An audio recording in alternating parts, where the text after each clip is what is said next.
Imagine um trabalho em que o seu corpo é a ferramenta. Não uma espada, não um martelo, mas a sua própria pele. Você entra num pântano, água escura até o joelho, silêncio, névoa. E você fica parado, esperando, porque o seu pagamento depende de quantas criaturas conseguem se prender em você. Esse era o trabalho do coletor de sanguessugas. E por mais estranho que pareça, ele não existia por folclore. Ele existia por demanda.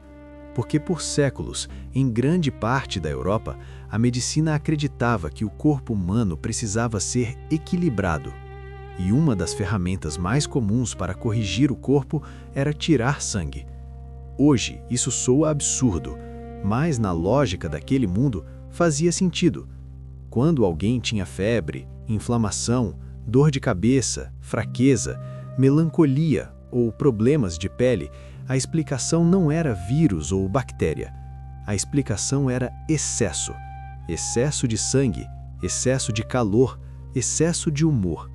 E quando a teoria diz que existe excesso, a técnica mais direta é remover.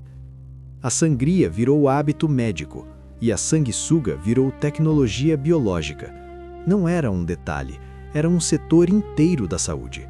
O coletor de sanguessugas não é apenas um trabalho estranho, ele é uma peça de um sistema. Um sistema em que doença, medo e tradição criavam um mercado constante. Quando você cria um método aceito pela sociedade, mesmo que esteja errado, você cria demanda, logística e profissão. A sanguessuga é um animal simples, mas extremamente eficiente no que faz. Ela se prende, corta a pele com pequenas mandíbulas e suga sangue. Enquanto suga, libera substâncias que impedem a coagulação. O sangramento continua por um tempo, mesmo depois que ela se solta. Na mentalidade medieval, isso era visto como ideal. A pessoa perdia o sangue considerado ruim.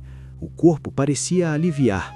O paciente via um resultado imediato: menos pressão, menos inchaço aparente, menos dor por um tempo. Isso era suficiente para confirmar a crença. E quando uma crença parece funcionar, ela se torna regra cultural. Quanto mais a sangria se espalhava, mais sanguessugas eram necessárias. Elas não surgiam dentro da cidade. Viviam em água parada, pântanos e brejos. A fonte do remédio ficava fora do centro urbano.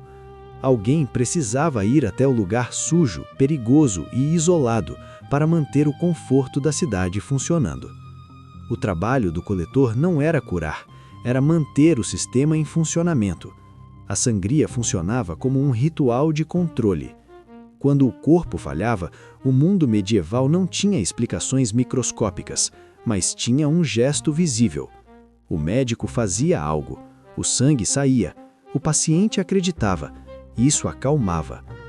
Quando uma sociedade aprende a acalmar crises com um ritual, ela passa a repeti-lo como forma de sobrevivência.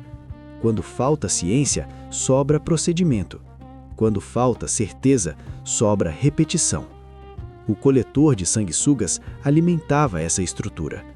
Na prática, ele buscava pântanos, lagoas e rios lentos. Não ia para caçar, ia para ser caçado.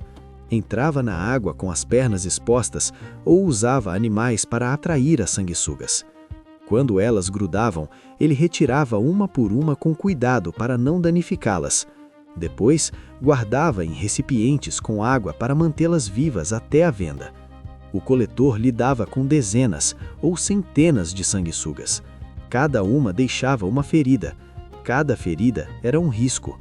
Não existia higiene moderna, nem antibióticos. Pântanos não eram ambientes limpos. O corpo do coletor era usado como um recurso. Ele vivia no limite da anemia, do frio, das infecções e das doenças. Quando adoecia, não virava paciente, virava descartável. O sistema não parava por causa dele. O sistema dependia dele. Esse tipo de trabalho existia porque a economia medieval empurrava certos grupos para as margens. Trabalhos seguros exigiam guilda, herança ou posição social. O coletor transformava risco em valor. Esse é um padrão recorrente. Quando o centro precisa de algo, a periferia paga o custo. A cidade precisava do remédio, o médico precisava do estoque, o nobre queria tratamento, o mosteiro queria aliviar dores, o exército precisava de práticas médicas, a demanda vinha de cima, o risco vinha de baixo. Com o tempo, a sangria continuou sendo usada por séculos. Em épocas de guerra, epidemias e medo, a demanda aumentava. E quando a demanda aumenta, o trabalho fica mais brutal. Mais coleta, mais exposição, mais exploração. Em economias reais, raramente se pergunta se algo funciona.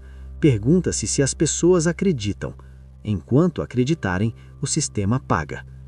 Esse trabalho revela que a sociedade medieval não era sustentada apenas por castelos e cavaleiros. Ela funcionava porque existiam pessoas invisíveis, realizando tarefas extremas. O coletor de sanguessugas existia porque existia uma crença médica dominante e uma estrutura social que empurrava certos corpos para certos lugares. O pântano não era só um espaço físico, era um espaço social. Alguém precisava entrar nele para que outros se sentissem seguros. Isso é a lógica do poder.